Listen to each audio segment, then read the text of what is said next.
Bonjour et bienvenue sur le podcast Le Fauteuil Rose. Je suis enchantée aujourd'hui d'accueillir Lauriane. Lauriane, pourquoi je suis enchantée de l'accueillir? Bon alors déjà parce que c'est une autrice, mais parce qu'elle est passée par une maison d'édition traditionnelle. Et jusqu'à présent, j'ai interviewé des auteurs qui étaient soit auto-édités, soit qu'ils étaient par des maisons d'édition hybrides ou alors par des maisons à compte d'auteurs.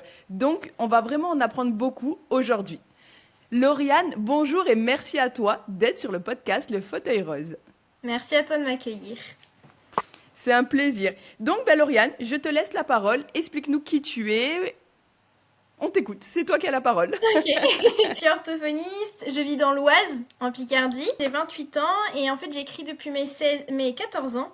Mais j'ai décidé de me lancer dans l'aventure de l'édition il y a un an, donc au mois d'août dernier. Et puis en l'espace de 3-4 semaines, j'ai déjà eu des réponses positives. Et donc je me suis dit, waouh, ça fonctionne. Et donc j'ai publié mon tout premier roman en avril dernier, le 4 avril dernier. Et de là, ça a été un carton plein. Et j'ai même été détectée par une autre maison d'édition, qui s'appelle Rebelle Édition, et qui m'a fait signer 2 autres contrats, alors que j'en ai déjà 3 signés avec ma maison d'édition principale, Hello Édition. Et donc, ça fait un an, mais ça cartonne. Et voilà, je suis C'est là. trop bien. On sent tellement que ça te fait rayonner. Donc, c'est formidable. Petite question, as-tu laissé du coup ton métier d'orthophoniste de côté ou tu continues toujours? Non, alors je continue toujours, mais j'ai vraiment bien diminué mon nombre d'heures. Au lieu d'un 35 heures en présentiel, je suis à 15-20 heures en présentiel, en sachant que quand on est en présentiel, on a le même nombre d'heures à côté de travail. Donc ça me fait des semaines on est entre 100 et 120 heures par semaine de travail en ce moment, Ah mais oui! ça vaut le coup. Ça, oui, ça se voit que tu es passionné. Donc déjà, ça, c'est un Oui. point positif. Parce que si on fait 120 heures par semaine et qu'on n'est pas passionné, je pense que là, on court au burn-out complet, hein. C'est ça, clairement. Et là, c'est pas le cas, c'est je m'amuse, je me lève avec le sourire, je suis C'est trop contente bien. de le faire, donc c'est chouette. C'est trop bien. En tout cas, tu as l'air très pétillante et j'adore ça, sincèrement. Merci. C'est trop, trop bien. Est-ce que tu peux nous en dire un peu plus sur ton roman Parfaitement incompatible? Alors, Parfaitement incompatible, c'est une histoire qui se déroule en 2189. Et donc c'est une dystopie, une romance dystopique. Et en fait, ce qui s'est passé, c'est qu'en 2048, un virus est apparu sur notre planète et a décimé la majeure partie de la population. Donc pour sauver la planète, on a créé une cité qui s'appelle Nexus. Dans cette cité, on crée les enfants par sélection génétique. Donc les couples sont eux aussi créés par sélection génétique. Donc à 25 ans, on a ce qu'on appelle la cérémonie des attributions et on vous met avec un partenaire qui est attribué génétiquement et à une autre partenaire. Vous n'avez pas le choix. L'amour est interdit, même entre ces 2 partenaires. Et puisque l'amour devient un danger en fait, puisque sinon on ne sera pas attribué au bon partenaire. Et grâce à ces sélections génétiques, le virus disparaît. Pardon. Je suis stressée. Et avec le temps, le virus a disparu. Mais la population est restée sous le contrôle de Nexus. Donc Nexus est devenu une dictature. La dictature a caché le fait que le virus a disparu. Donc les gens ont toujours peur, donc les gens continuent d'accepter ces sélections génétiques. L'amour a disparu. Mais il y a certains groupes de rebelles qui ne sont pas d'accord avec ce système et qui veulent faire tomber Nexus. Et là, on va suivre l'histoire de Skylar, une jeune fille du secteur 1. Donc il faut savoir qu'il y a 14 secteurs dans Nexus, un peu comme dans Hunger Games, les districts. Et au secteur 1, on est bien logis. On va pas se rebeller puisqu'on a tout ce qu'il faut. Sauf que Skylar, elle comprend pas pourquoi, il lui manque des souvenirs, il y a des choses où elle est pas d'accord. Et elle a envie de connaître cet amour, ce grand amour. Et donc, on va suivre son histoire, on va voir qu'elle va se faire accoster par des rebelles. Et puis, après, je vous dis rien. J'adore. Je t'assure, tu m'as enveloppée. J'avais l'impression d'être dans une série Netflix. Ça a l'air vraiment top. Donc, du C'est coup, le but. ce roman, c'est un roman science-fiction. Tu le classes dans quelle catégorie? Alors, on va être sur une dystopie. C'est vraiment, elle est classée en dystopie. Le but, c'est qu'elle soit adaptée sur Netflix. Donc, j'ai un projet en ce moment qui est, je sais pas si Oh! tu l'as vu, mais là, on est à la semaine 12. Et donc, chaque semaine, il y a une vidéo qui sort et c'est semaine 12 pour adapter Parfaitement incompatible sur Netflix. Donc, maintenant, je sais que ça va prendre quelques années. Je me donne 3 ans. Mais j'ai 3 ans pour attirer Netflix. Donc si jamais Netflix voit cette vidéo, je suis là. Trop bien. Ah bon, on va les taguer alors en description avec grand plaisir. Mais du coup, ce que tu viens de dire, tu m'as demandé si j'avais vu. J'ai pas vu passer. C'est sur ton compte Instagram? Oui, c'est ça, Ah c'est ben sur j'irai mon compte voir alors. Instagram. J'adore les personnes qui sont tellement créatives et je trouve que c'est libérateur en fait. Oui, c'est ça. Ça Et du coup, m'apporte vraiment dis-moi, beaucoup. vas-y, je t'en prie. Oui, pardon, ça m'apporte énormément, ça me libère, ça me permet aussi de me montrer dans la vie de tous les jours. Je suis quelqu'un qui n'a pas confiance en moi. J'avais 0 réseaux sociaux, j'ai été harcelée. On m'a dit que je ferais rien de ma vie, que je ferais mieux de me suicider à l'époque. Et maintenant, en fait, je montre mon quotidien, tous les jours. Mais le positif comme le négatif. En fait, c'est le principe de ma chaîne, c'est que je vais me montrer en train de pleurer, c'est pas grave. Je vais montrer ma vulnérabilité, mais parce que je trouve que c'est important de tout montrer, de montrer tout le parcours. Tu nous as lâché ça comme une bombe. Je m'y attendais pas. J'allais y venir. Mais honnêtement, j'ai failli. Je commence que je suis quelqu'un qui est hyper sensible. Et en fait, la façon que tu l'as dit, tu vois, je m'y attendais vraiment pas. Et on Oui, voit que du coup, tu as quand même pris en maturité sur ça parce que justement, j'allais y venir. c'est ça. Tu t'es fait harceler à l'école. À partir de vers tes 14 ans, tu as eu un Oui, harcèlement scolaire. Tu me l'as dit. c'est ça. Donc, et ça, finalement, aujourd'hui, comment tu as réussi à passer au-dessus de tout ça? J'ai eu énormément de mal à passer au-dessus. Maintenant, j'ai 28 ans. Ça fait 14 ans que je travaille dessus. Enfin, je travaille dessus depuis vraiment 4 ans. Mais pendant 10 ans, je me suis beaucoup renfermée. J'avais pas d'amis. Je voulais pas parler. Je suis restée dans ma bulle. Et en fait, c'est le théâtre qui m'a sauvée à la base. Donc, j'ai commencé à faire du théâtre. Et puis, je me suis rendu compte que pour le théâtre, il fallait écrire. Et donc, j'écrivais des petites scènes où j'extériorisais mes émotions. Puis, j'écrivais déjà depuis le harcèlement pour me mettre dans ma bulle. Donc ça m'a vraiment permis de me sauver, entre guillemets. Puis en fait, ce qui s'est passé, c'est il y a 5 ans maintenant, je suis tombée très malade. Après le harcèlement, en fait, déjà, je suis tombée malade à mes 14 ans. Mais la maladie s'est empirée, donc j'ai la maladie de Crohn. Et la maladie s'est empirée, ce qui a fait que j'ai été hospitalisée. Il me restait 24 heures à vivre. J'étais pas censée survivre. Et en fait, il s'avère que j'ai réussi, en me battant pendant des semaines et des mois, après plusieurs opérations, à survivre, à retrouver une vie comme les autres, après 4 ans. Bon, j'ai encore de la rééducation toutes les semaines, etc. Mais c'est un peu plus difficile ce point-là. Mais en fait, cette opération a fait que j'ai eu une psychologue obligatoire à l'époque. Et avec cette psychologue, en fait, on a travaillé, puis j'en ai eu une deuxième, et ainsi de suite. Et maintenant, j'arrive à vraiment faire preuve de résilience, à travailler sur ce sujet-là. Je travaille avec les adolescents en situation de handicap, notamment atteints du trouble du spectre autistique. Et c'est des enfants qui sont harcelés au quotidien. Et c'est pour ça, du coup, que maintenant j'interviens dans les écoles et que j'arrive beaucoup plus facilement à parler de mon harcèlement. Je sais pas quoi rajouter là. Sincèrement, encore une fois, j'ai failli pleurer parce que comment ça se fait que la maladie de Crohn, en fait,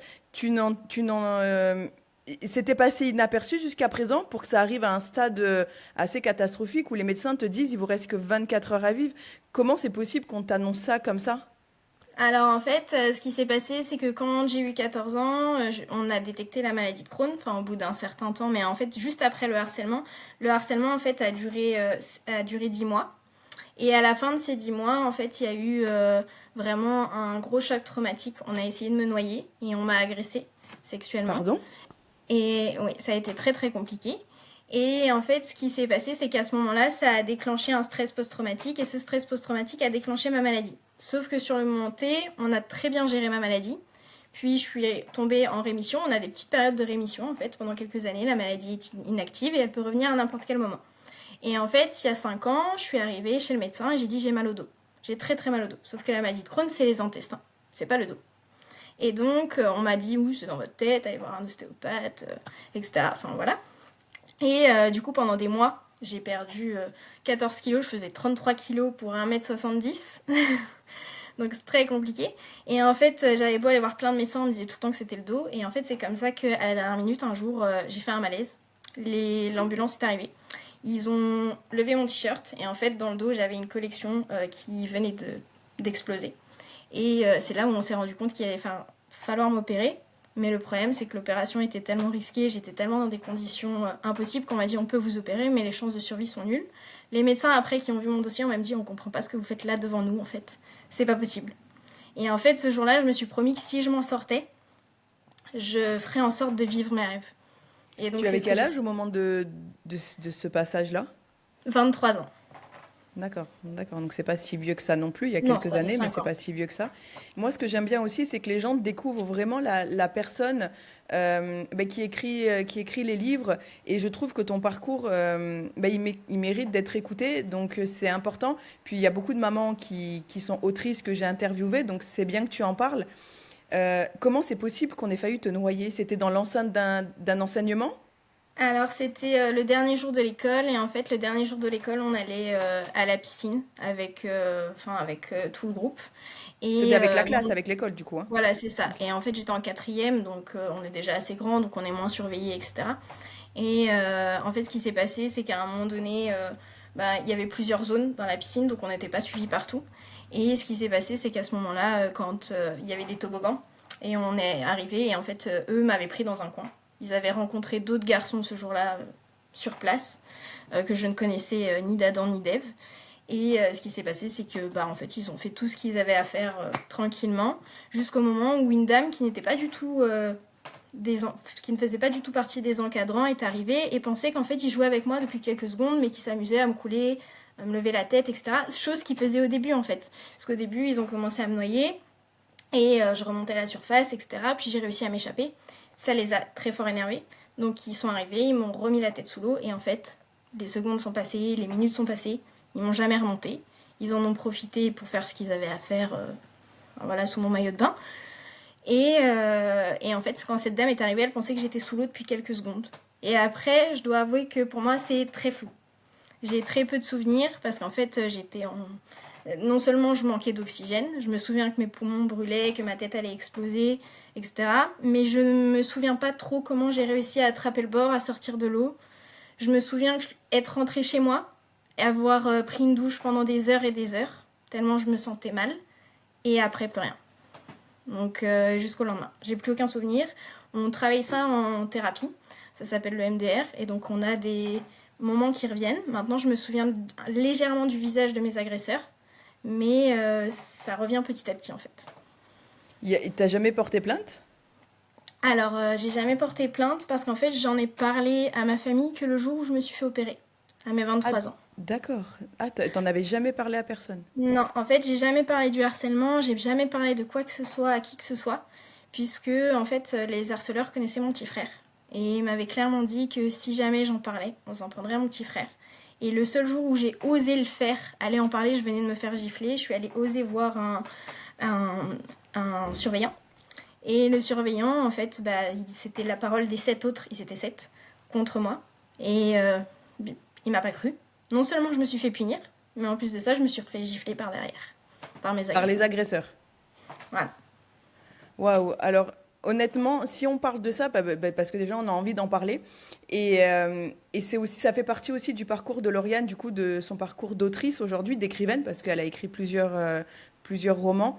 Et je trouve que c'est un beau parcours. Alors, tout est relatif, bien entendu. C'est pas son agression qui est beau, c'est la façon dans laquelle elle s'est relevée. Et je t'assure que je suis à deux doigts de pleurer. Je m'y attendais pas, je suis maman. J'ai une fille de 16 ans et un petit garçon de 10 ans.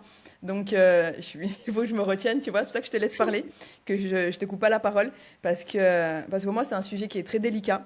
Donc, merci à toi d'en parler aussi ouvertement pour déjà sensibiliser les personnes qui nous écoutent. Et ouais, j'ai rien d'autre à ajouter, sincèrement. Merci d'en avoir parlé. C'est beau, sans être beau, mais c'est beau, la façon que aujourd'hui tu t'es relevé, c'est beau.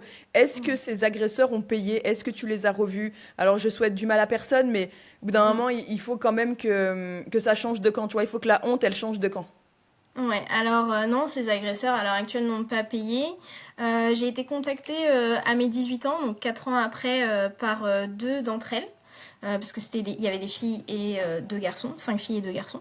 Et donc j'ai été contactée par deux d'entre elles parce que je n'avais pas répondu à un message d'anniversaire sur mon post Facebook, sur mon profil Facebook. Et elles voyaient que j'avais répondu à tout le monde, mais pas à elles, parce qu'elles avaient osé me souhaiter un bon anniversaire. Et voilà. Et à cette époque, j'avais déjà pris un peu plus confiance en moi. Je me suis rendu compte que c'était pas normal, etc. Même si, en fait, sur le moment, on s'en rend pas compte que c'est pas normal. On se dit qu'on le mérite. Quand on entend tous les jours répéter tu mérites pas de vivre, tu serviras à rien, on finit par le croire. Et même C'est encore des croyances aujourd'hui, limitantes, hein. C'est comme c'est les ça. enfants qui grandissent avec des parents rabaissants, on finit par le croire, hein. C'est ça. Et même encore aujourd'hui, il y a des fois il y a des journées où j'ai pas du tout confiance en moi et où je me dis c'est pas possible, elles ont raison. Donc même encore aujourd'hui, c'est très compliqué. J'ai mon chat qui mange des croquettes et qui fait du bruit en dessous.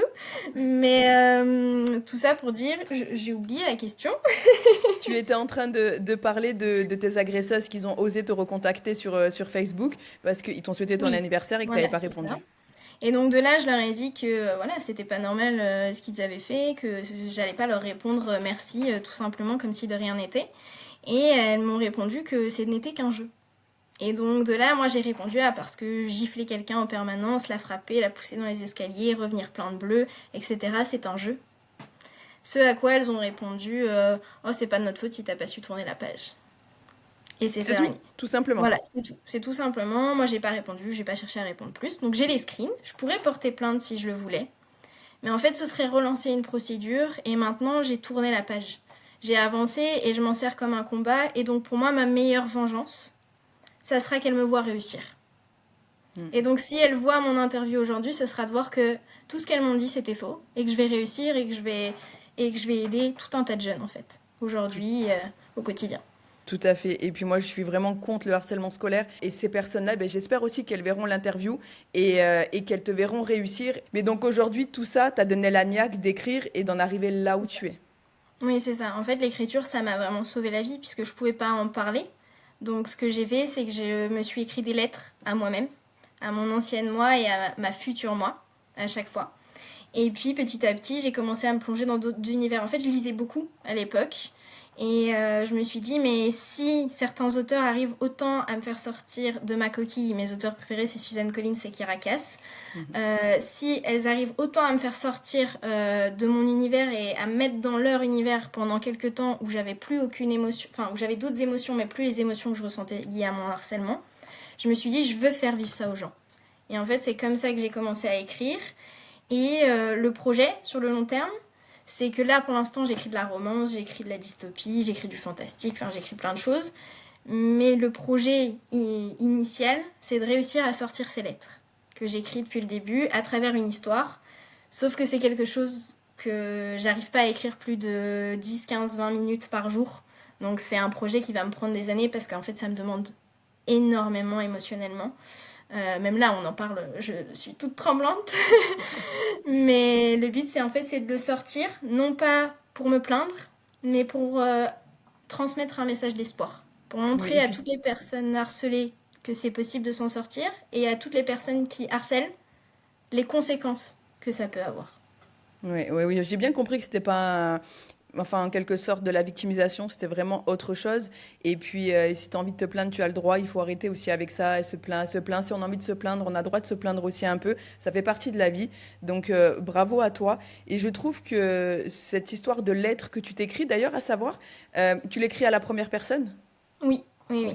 Et donc quand c'est comme ça, je dis cher futur moi et ancienne moi, et puis je donne des conseils. Donc par exemple, je vais écrire cher futur moi, quand tu liras ça, dis-toi que ceci, cela.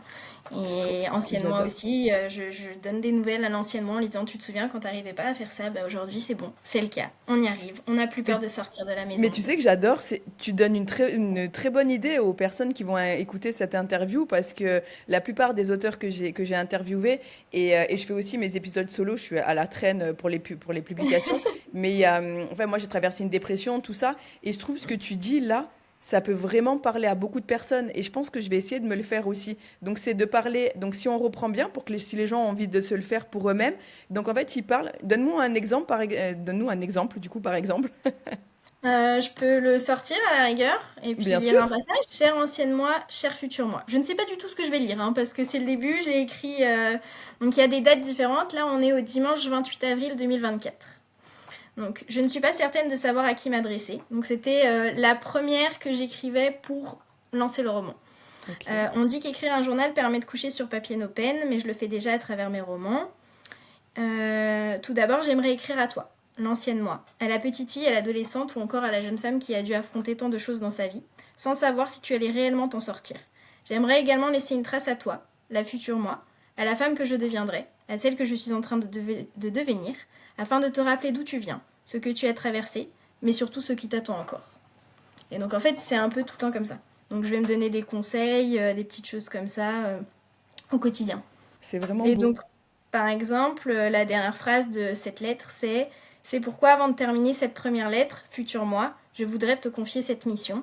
Suis tes rêves et n'oublie pas de nous raconter cette merveilleuse aventure que tu vivras. C'est beau, je redis ce que je viens de dire, c'est beau, j'adore. Vraiment, bravo. Et c'est un exercice vraiment à faire. Donc, il y a peut-être pas beaucoup de personnes, moi la première, qui tiendrait pas, qui sur la durée, je tiendrai pas. Mais en tout cas, dans des moments, c'est vrai que ça peut vraiment être sympa Bien. de le faire. Et ça peut nous permettre de libérer beaucoup de choses. Donc, merci pour cet exercice qui est franchement Avec fort utile, plaisir. sincèrement. Maintenant, j'aimerais qu'on rentre un peu dans le détail des maisons d'édition traditionnelles. Parce que tu es la seule autrice que j'ai interviewée, donc qui est passée par une maison d'édition traditionnelle. Et je pense que malgré tout, il y en a qui veulent pas, qui sont très bien en auto-édition, et chacun voit comme il a envie de voir sa vie, tout ça. Mais je trouve que c'est intéressant. Moi, par contre, je suis passée par une maison d'édition à compte d'auteur. Ouais. Et pourquoi pas, enfin, pourquoi pas, ça serait aussi pour moi un projet d'aller avec une maison d'édition traditionnelle. Donc, explique-nous un petit peu comment tu as fait pour y parvenir. Alors en fait, ce qui s'est passé, c'est qu'à la base, j'ai envoyé mes premiers romans, j'ai envoyé un autre roman et j'ai eu des réponses des maisons justement à compte d'auteur.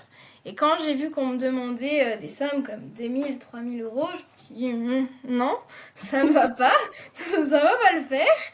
Et donc, je veux pas avancer d'argent. Donc, je veux bien acheter des exemplaires. Par exemple, avec ma maison, ça se fait beaucoup en ce moment. J'achète des exemplaires, je les ai à moins 50% et je peux les vendre moi-même. Ce qui fait que du coup, j'ai une marge bien plus conséquente que les 10% habituels dans une maison traditionnelle.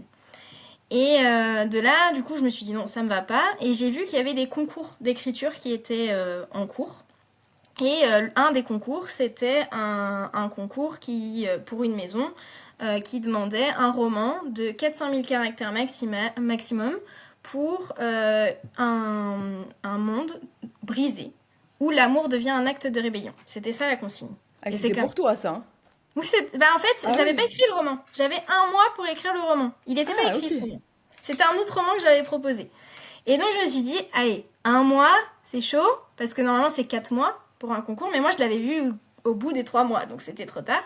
Et je travaillais pas cet été-là, j'étais en vacances, et je me suis dit, allez, on y va, on se lance. Je l'ai fait, je l'ai envoyé. J'ai pas gagné le concours, mais j'ai quand même été publiée par la maison, par une deuxième maison, à qui je l'avais envoyé au cas où. Et du coup, j'ai été publiée. Le problème, c'est que bon, il y a eu ces 400 000 caractères maximum, donc on m'a beaucoup dit il est génial, mais je veux plus d'infos. Donc là, il y a un tome 2 qui sort pour ça. Mais c'est comme ça que j'en suis arrivée là, en fait. D'accord. Donc, grâce à ce concours. Et c'est qui la maison d'édition, tu peux nous le dire?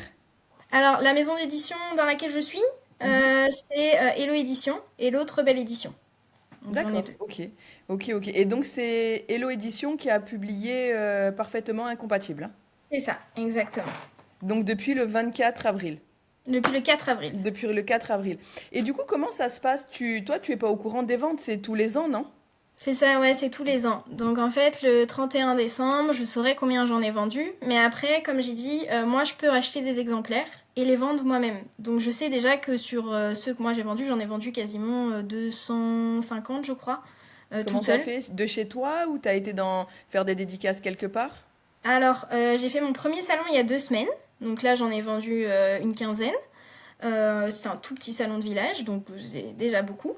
Et sinon, en fait, sur les réseaux sociaux. Donc, sur les réseaux sociaux, pour ceux que ça intéresse, en fait, ils viennent en privé, je leur fais une dédicace et je leur envoie. Trop bien. Et pour te faire payer, comment ça se passe du coup? On passe par Vinted, Le Bon Coin, Mondial D'accord, il y a des Relais. solutions à chaque fois, hein. Voilà, c'est ça. Et le but, c'est que ce soit le plus sécurisé pour moi et pour eux.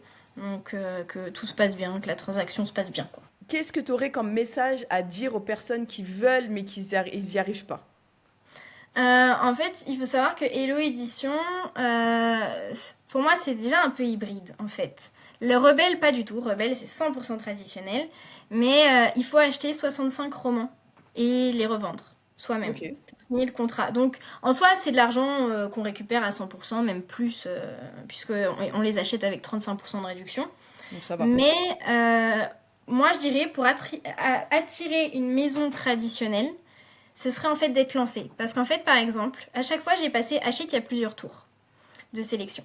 À chaque fois, j'ai passé tous les tours. Et à chaque fois, on m'a envoyé le dernier mail en me disant votre roman, il a passé le tour 1, est-ce qu'il est toujours disponible pour passer le tour 2? Je disais oui, le tour 3, etc.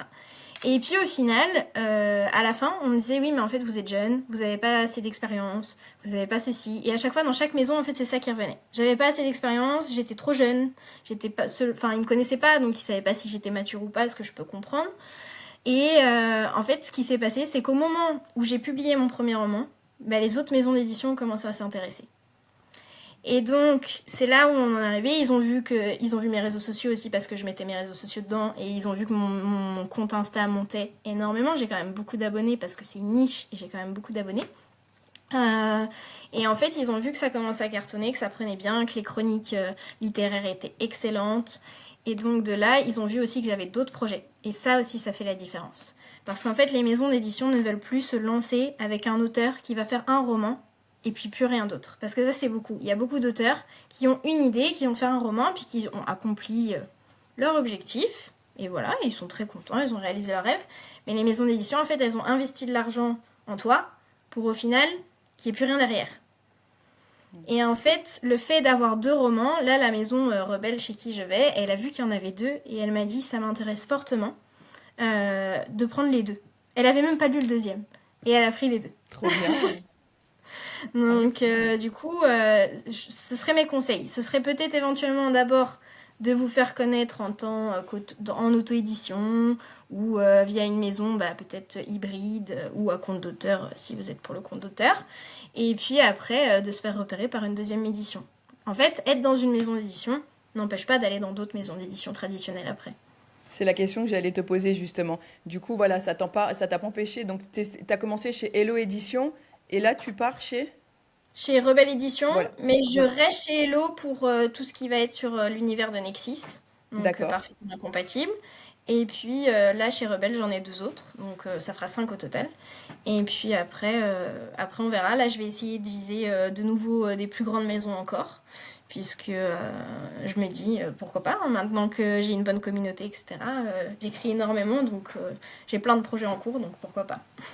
Est-ce que toi, en plus, qui es orthophoniste, est-ce que tu pourrais nous donner un conseil? Alors, ok, orthophoniste, c'est pas correctrice, on le sait très bien, mais est-ce que tu pourrais donner un conseil pour les auteurs? Parce que moi, je différencie beaucoup, tu vois, un auteur et les fautes d'orthographe. Un auteur, ce n'est pas un prof de français, un correcteur, ni une correctrice. Et C'est moi, je ça. me veux vraiment appuyer là-dessus parce que moi, on m'a vraiment rabaissé par rapport à ça. Et j'étais d'ailleurs suivie par une orthophoniste quand j'étais petite. Et du coup, on m'a beaucoup rabaissé. Donc, c'était des maîtres et des maîtresses. Et aujourd'hui, ben, je les remercie de m'avoir rabaissé, comme toi, tes harceleurs, finalement. Est-ce que tu aurais un conseil pour ces personnes-là, que tu sais, qui ont peur, que leur écriture, elle est moche, leur langage, il est un peu bof, leurs fautes d'orthographe sont trop présentes? Donne-nous un petit Déjà, conseil. Déjà, ça se travaille. Même moi, encore aujourd'hui, j'améliore mon style d'écriture. Je suis orthophoniste et pourtant, je l'améliore. Là, par exemple, le tome 2, pour moi, j'ai certains de mes proches qui l'ont lu et qui ont lu des passages uniquement pour l'instant et qui m'ont dit waouh, le style d'écriture, il a encore évolué. Donc déjà, j'ai envie de dire, c'est quelque chose qui va se travailler tout le temps. Moi, j'ai commencé à lire mes romans que j'ai écrits à 14-15 ans. C'est une catastrophe. Donc déjà, je pense qu'il ne faut pas partir vaincu. Il faut se dire qu'on peut s'améliorer, qu'on peut travailler les choses. Après, il y a aussi, je pense, à force de lire aussi, on voit des tournures de phrases, on voit les choses. Donc, lire, pour moi, ce serait un bon outil. Et puis aussi, ce qu'il faut se dire, c'est que après, en maison d'édition, il y a les correcteurs. Les correcteurs, ils sont là. Moi, je fais plus le taf de la maison d'édition. C'est-à-dire qu'à chaque fois, la première, par exemple, là, je leur ai dit non, il faut recommencer. Pour moi, il y a encore trop de... C'est pas des fautes d'orthographe, parce que du coup, je fais très peu de fautes d'orthographe, même si ça arrive, même en tant qu'orthophoniste. Déjà, même moi, je fais des fautes d'orthographe. Donc, rassurez-vous là-dessus. Et en fait, je pense que ce qui est important, c'est de se dire qu'il y a une correction derrière. Il y a un service spécialisé dans la maison qui va travailler dessus, qui va mettre en place des choses avec vous, vous allez y passer des centaines d'heures et ça va être beaucoup plus professionnel. Donc si les idées sont là et que la structure est là et que vous avez votre plume, c'est pas gênant. Ok.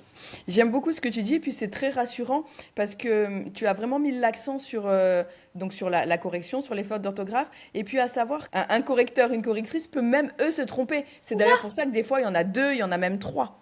Donc c'est c'est ça. important de le souligner. Donc nous qui sommes pas profs de français, du moins moi je parle pour moi, mais donc c'est important aussi de se dire que c'est un métier. Voilà, l'orthographe, c'est un métier. Et puis, on peut être très bon pour raconter une histoire et on peut être un peu moins bon pour l'orthographe. Donc, tout est C'est ça. relatif.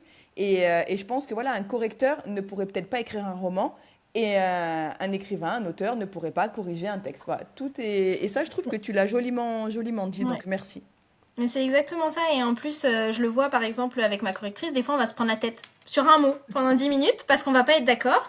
Et on va se rendre compte, on va aller chercher dans le Becherel qu'au final les deux sont possibles, ou ainsi de suite. Et en fait, quand c'est notre métier, ben on sait pas. Donc du coup, il faut pas paniquer. Et pareil, tu l'as super bien dit, c'est que par exemple, j'ai eu une correctrice une fois qui a voulu changer des passages en me disant, ben là, ils devraient danser ensemble, tes deux protagonistes. Mais non, ça va pas du tout dans l'histoire. Ils sont ennemis, ils se détestent, ils vont pas danser ensemble, c'est pas possible. Et en fait, donc c'est assez drôle parce que c'est un peu chacun son métier, chacun sa case et on essaye de travailler ensemble. Donc si vous faites des erreurs, c'est pas grave, ça se travaille. J'adore, j'adore, j'adore. Lauriane, je te remercie infiniment pour cette interview. Avant qu'on se quitte, est-ce que tu aurais quelque chose à rajouter de personnel, d'impersonnel, comme tu veux? Je pense que ça va avec toute l'interview, mais c'est que peu importe ce qu'on vous dit, rien n'est impossible. Donc Ah, j'adore. réalisez vos rêves. Là, tu nous laisses sur une belle citation. Donc, pour suivre Lauriane, vous aurez tous les liens en description de l'épisode de podcast. Et n'hésitez pas à aller discuter avec elle en message privé. Elle se fera un plaisir de vous répondre. Et donc, son roman, actuellement, donc tu as bien un seul roman qui est dispo à la Oui, vente. C'est parfaitement incompatible, hein. c'est ça. Les prochains arrivent un en décembre, un en janvier, un en avril et l'autre en janvier 2027. Tout sera, j'ai pas réussi à tout retenir d'un coup. Du coup, tout sera, de toute façon, si vous allez la C'est suivre, ça, tout sera affiché sur son compte Instagram. Et exactement. encore une fois, merci Lauriane de nous avoir parlé de ton parcours aussi très compliqué que tu as eu avec le harcèlement scolaire. Merci beaucoup. J'espère que ça fera écho aussi bien aux personnes harcelées qu'aux harceleurs eux-mêmes qui se remettent un peu en question. Je pense que ça ferait pas de mal de se remettre en question. Encore une fois, merci Lauriane et merci à vous de nous avoir écoutés. Je vous Et souhaite une merci à belle toi. journée. Merci en tout cas.